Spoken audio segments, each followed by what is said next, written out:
Антиуан тобының балалық шағынан естіп. Бейістен біреу әліге дейін бала дегісің. Мен бірде қарбыз ұрлағаным бар. Бізде ауылда КамАЗбен қарбыз алып келеді. Енді әр үйге тарататын көптен. Біз өзіміздің үйге біразын түсіріп саттық та, 30 шақтысын ба 40 шақтысын бір жерде жататын ғой. Сосын кәдімгі түсіріп саттық қауын қарбыздың бәрін. Сосын көршінің үйіне барып көмектестік. Соны түсіріп жатырып біреуін алып үйге қарай қаштым мен. Үйде как будто жетпейтін сияқты да. Сон қарбыз кетті. Бәрі күледі сол жерде. Сол қызық менің есімде. Мен балабақшада бір кішкентай кезімде менің атамның қарындасының қызы болатын. Яғни біз балабақшаға бірге баратынбыз. Екі түрлі үйде тұрамыз, бірақ бірге барамыз сол жерге.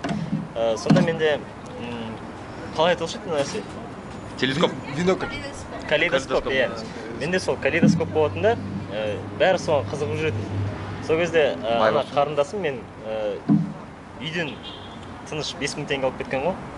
Соны маған келеді де айтады дейді, сен 5000 теңгеге сатасың болсын деп.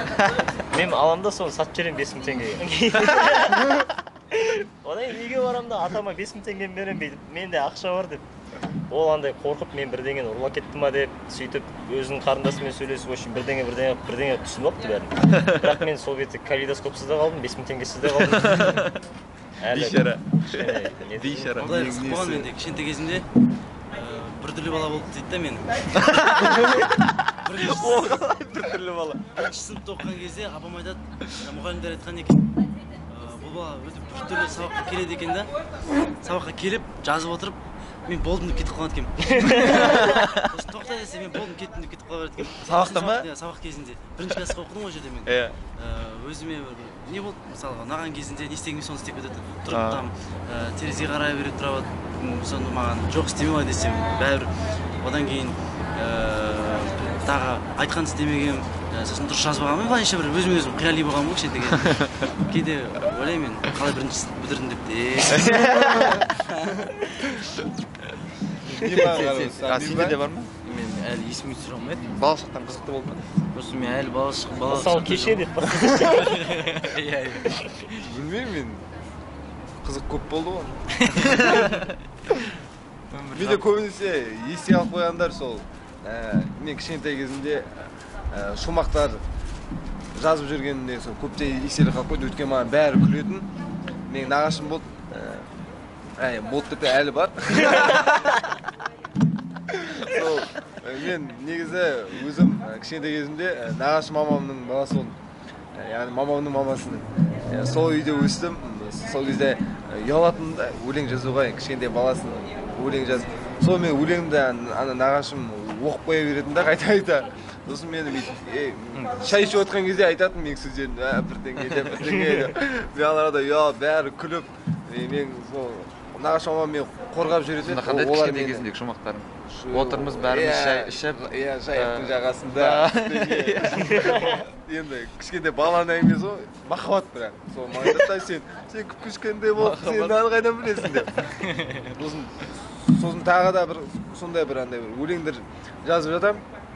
Таңертең тұрып, өлеңді сөйтіп қарасам, қызыл ручкамен жазып тұрады, оңбаған. Мынандай жазғанша сабағыңды неге оқымайсың, мамаң деп. Мамаң? Мен текстін оқиды екен де, астына жазады екен, оңбаған, одан же сабағыңды оқымайсың. Мен бірдеңе еске түсірдім, мен кішкентай кезімде шемшік саттым ғой. Шағып саттың ба? Шағып шемішкі саттың ба? Жоқ, кәдімгі шемшік саттым мен. Мен ауылда тұрдым ғой. Сосын көретімін да мектеп жақта апалар кәдімгі шемшік сатып отырады ғой, алма бәрі.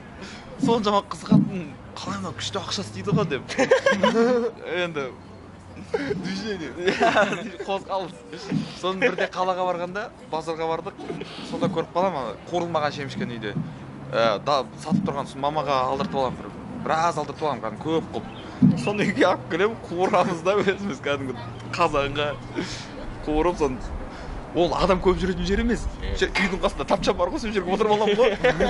Ийтіп. Кім алады деген сияқты. Былай үйден былай өтеді ғой.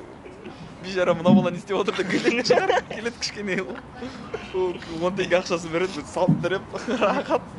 Сондай бір сатқан кездерім болған. Мама әлі айтып көреді. Сен кішкентай кезде бизнесмен болғың келді деп. Мен есіме түсіп отыр міне. О, Кішкентай кезімде мектептен оралған кезде мен 2 жол болады. Біріншісі ол тікелей үйге, екіншісі ол достарыммен әңгімелесіп, тамақ жеп, су ішіп, сосын барып үйге қайтады. Сол күні мен достарыммен бірге қайттым, достарыммен қайттым да, содан кейін барып өзім жалғыз қайттым. Ақтөбе Сазбалшық. Аяғымда жаңағы қалай айтады? Боти. Боти. Боти емес. Сосын алдымда үйге қайтып баратқан жолда тағы 2 жол болды. Бұлайынан айналып өту таза жолмен, немесе алдымдағы Сазбалшықпен өту. Мен Сазбалшықпен өтуді таңдадым, өйткені еріндім. Үйім дәл алдымда тұрды. Сондықтан алдымда жүре бастадым. Ауырлап барады. Бір кезде оң аяғымда аяқ киім шешіліп кетті. Балшық басып қалдым. Ойбай дедім, жерге құлап қалдым, 2 қолым балшыққа батып кетті. Сосын отырдым да ойландым. Үйім дәл алдымда тұр. Сосын бір кезде жылай бастады. Не істеймін, құтқарыңдар деп бір кезде 2 жігіт келді да. Титаникқа басып баратқан сияқты. Алдымнан шығармақшы болды. Содан кейін барып артынан келіп шығарды. Үйге бардым, үйге барсам әкем ұрысты. Сен неге қарындасыңның құлағанын білесің? Балшық болып келгенін білесің. Неге өзің қарап жүрмейсің десе, сөйтсе үйде уже қарындасым киімін жуып жатыр екен. Жолда құлап қалған болса жерге. Дәл сол жерде.